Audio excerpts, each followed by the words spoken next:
Kanjeng Nabi itu tidak punya nafsu. Semua yang dikatakan dari wahyu. Nabi ngelola perempuan masih ngendikan saya ditakdir dicintakan sama perempuan. Coba perempuan kena sentuhan Nabi itu jadi apa? Jadi solihah, jadi muslimah, jadi dokumenter hadis.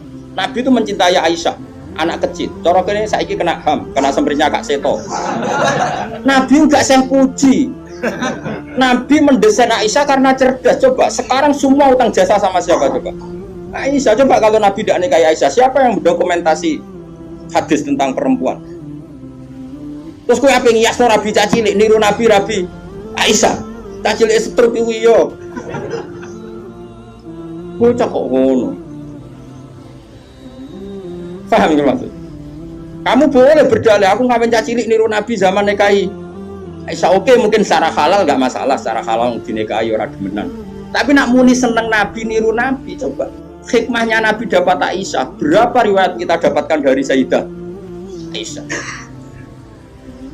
Karena memang Nabi mau nikahi Aisyah itu Jibril datang membawa satu kacu yuk, apa itu? Sapu tangan. Sapu tangan itu mati itu buka. Wah, ada saat dibuka isinya itu Aisyah. Hadi zaujatuki. Ini perempuan istri kamu kata Allah. Terus kata anak Nabi, kalau Allah yang menghendaki pasti itu terjadi. Hasil ya ditakdir Aisyah itu jadi istrinya Nabi. Dan kita terima kasih sekali sama Ummul Mukminin Sayyidah siapa? Misalnya begini, jumlah air yang kita pakai mandi berapa? Jumlah mustakmal itu kayak apa? Makanya sehingga ahli hadis itu debat dengan fikih. Rata-rata kita ngikuti ahli hadis karena mustakmal di fikih terlalu ekstrim ya Misbah. Misalnya mustakmal di fikih, Ki Misbah wudu misalnya, dengerin ya, Ki Misbah wudu.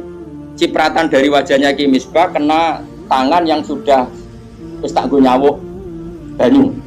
Kok cipratannya banyak? Ini kudiro mukhalifan karena mustakmal. Sehingga ini harus dibuang karena apa? Kena mustakmal. Yang kalau banyak dikira-kirakan sudah apa? Tagoyur. Tapi kata Aisyah, zaman ada orang yang seperti itu berpendapat, kata Aisyah, kata siapa itu tidak apa-apa. Kita mandi dengan Nabi, wanah junubun, kita dua-duanya junub. Ya tanah wabu ahadina, tangan kita saling bergantian dengan Nabi di wadah yang satu. Dan itu semua orang pasti yakin, takoturnya air mustakmal pasti jatuh lagi ke wadah tadi. Apa ke wadah? Ya sudah, akhirnya kita tahu caranya mandi junub. Terus ada Maimunah itu garwane Nabi tapi ya seroda. Oh ya sahabat ya ono takok ngene Mas. Ya Ummul Mukminin. Kula niku di bojo ae. Niku nak ngambung bojo iku batal apa poso. Jadi iki rengokno. Jare udah lucu. Coba takok aku, Fari Nabi aku pas poso ora tau kambung, takok Aisyah. Mergo sing potensi diambung pas poso Aisyah mergo ayu. Ya ini cerita. Mbok Maimunah apa sapa pokoknya yang jenis gak diambung. Walhasil jika cerita ya akhirnya tak kok Sayyidah Aisyah ya Ummul Mukminin inna wa la yastahi minal haq. Allah itu kan tidak malu ngendikan barang apa? Apa orang ngambung istrinya itu membatalkan puasa? Ya tapi kok balani Rasulullah bahwa soem biasa Nabi pas poso yang ngambung aku, tapi Nabi ya tetap poso. Itu artinya kan coba kalau enggak ada Aisyah, ya beta kok sopo? Berapa ilmu yang kita dapatkan hanya, saya ulang lagi, hanya jalur. Kadang istri Nabi yang lainnya tidak tahu. Termasuk sholat. Aisyah tuh detail kalau ngendikan. Kuntu ufarriku mani yamin saubi Rasulillah wa shollafi.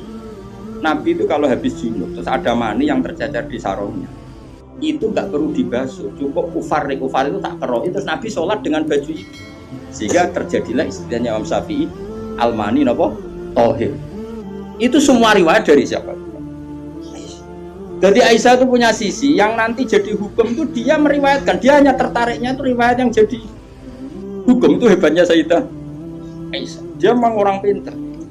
Kadang kan ono to Mas Abu, bojo wis ra bakat pinter. Tapi misale bojone sing kene kabeh, iku kan wis ra bakat pinter. Nggih wae sing lanang iku empuk ora tau di dhuwit pokoke riwayat itu seputar dhuwit.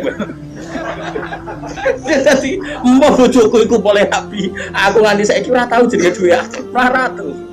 Gak tau riwayat tahajud kek takon ae gak gelem. Bojo kok elek ngono. Mulai aku gare bojo zaman akhir cek ya apa ya. Ngenang bojone mu urusan sitok. Bojomu ngono ora, Gus? Aja rasani ngarepe ngake haram. Jadi bandingkan dengan Aisyah. Bojomu kan riwayate ngono. Aku tahu seneng wis pindah Gus 2 tahun seneng untuk warisan badan iku melarat malih. Aku bolak-balik suwani wong wedok. Cerita bojone mesti gak jauh-jauh dari bab duwe. Cuma kadang dibahas anak halus meni rezeki, tapi maksudnya yo meni rezeki wis bahasa kamuflase nih. Artinya yo. Nah Aisyah boten nggih, Pak.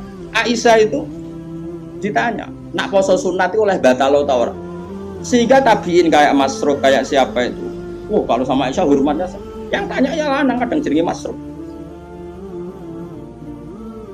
Rasulullah itu kalau puasa sunat gimana? Dari Aisyah, ya Rasulullah pernah ngendikan gini, siyamul mutatawi amiru nafsi. Ya orang puasa sunat itu terserah dia, kalau baik ya diteruskan, kalau enggak ya enggak. Apa namanya puasa sunat. Terus takok sing sahabat tabiin tadi, mosok ngoten ya umal mukminin iya. Nabi ku tahu esuk-esuk apa. Ya Aisyah ain dagi sayun, kowe duwe sarapan sak cara Jawa. Mboten. Yo Nabi enteng saja idzan asumu kalau gitu ya saya puasa. Sehingga ini menjadi madhab bagi Imam Syafi'i yang wajib tapi itu niat itu poso fardu. Tapi kalau poso sunat, kamu tidak wajib nginepno niat asal lurung sarapan loh. Yo. Jadi misalnya gini, jam 8 siang kamu terbersit puasa boleh, asal bar subuh sarapan atau ngopi, bar ngopi ora oleh sembrono.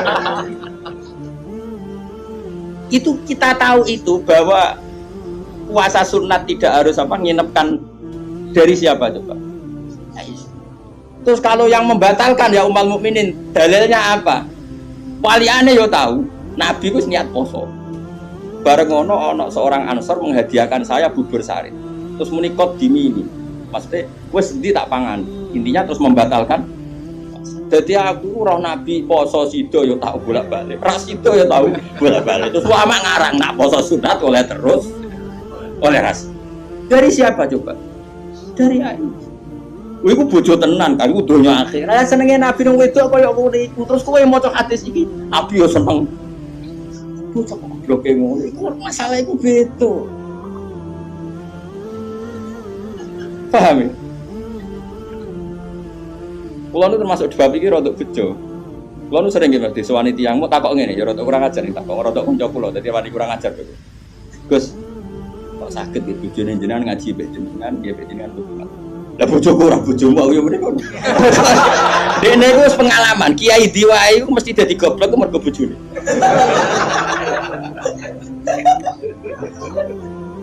Kula ambek Pak Hasim Muzadi di antara pidato sing kula kenang mesti to.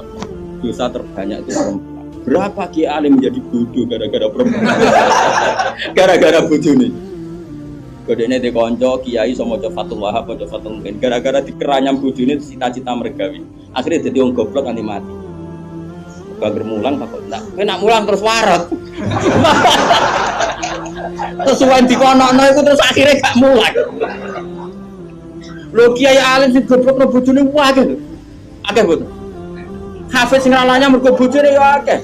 Kula di kanca hafiz sing ralanya tak takok lho kula ager apa nak deres terus anak warat.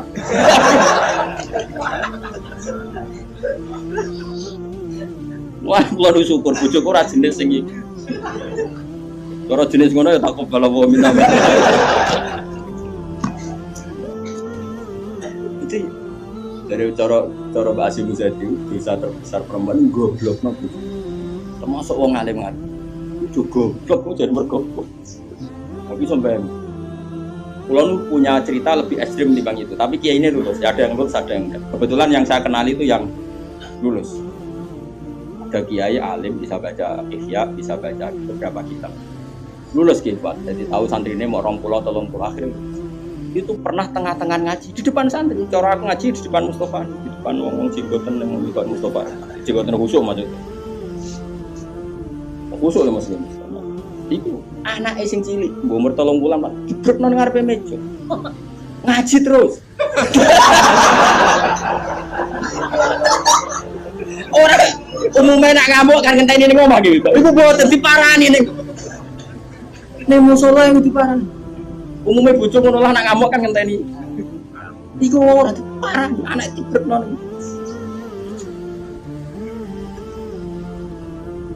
Iya.